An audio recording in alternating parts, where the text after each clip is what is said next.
Good morning, dear colleagues, dear friends. This is a real honor for me to address the participants of the Eastern Partnership Civil Society Forum Annual Assembly.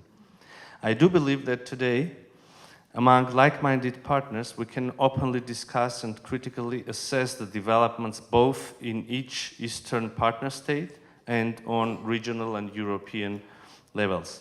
So for triggering further discussion, let me put forward two questions, reflection on which might be helpful today.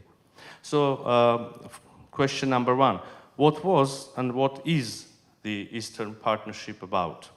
And question number two, what is the role of civil societies in changing the world and the Eastern Partnership in particular? Back in 2009, when Eastern Partnership was being launched, it was aimed to strengthen the ties of the partners with the European Union and EU member states based on common values, deepen economic and political cooperation, and support reform agenda. If we try to summarize it in one sentence, Eastern Partnership was launched being about democracy, and today it remains about democracy. I can proudly state that my country remains committed to democracy and democratic values. During the recent years, despite all the challenges that we have been facing, the COVID-19 pandemic, war of 2020, military attacks and aggressions against the sovereign territory of Armenia, influx of more than 100,000 refugees from Nagorno-Karabakh as a result of ethnic cleansing, the democratization process and implementation of ambitious reform agenda didn't stop in Armenia for a single moment. The government of Armenia continues to remain committed to the endeavors of the 2018 democratic, nonviolent, velvet revolution. And it is really difficult. It is difficult to sustain democracy if there is no conducive environment around. The collapse of the European security architecture, rise of authoritarianism in the world, massive violations of the UN Charter on the one hand, and the democratic values on the other, make it necessary to seriously rethink how the EU should position itself. And this requires the European Union not only strengthening its links with Eastern partners, but also EU encouraging the cooperation among Eastern partners. In this context, I want to commend the European Commission's decision to recommend the European Council to open accession talks with Moldova and Ukraine and to grant candidate status to Georgia.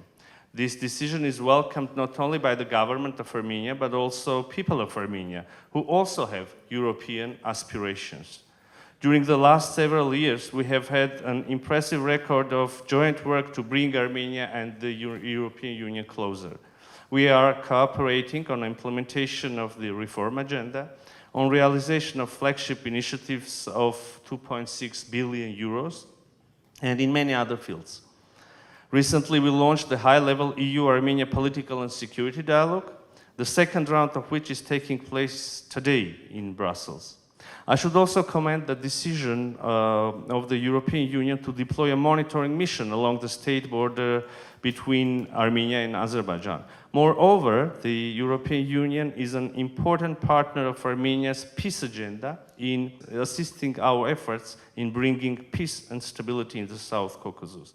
The government of Armenia has political will to normalize relations with another Eastern partner, Azerbaijan, and we are ready to move forward to that end on the basis of the principles adopted in Granada by Prime Minister Nikol Pashinyan of Armenia, President Michel of the European Council, President Macron of France, and Chancellor Scholz of Germany.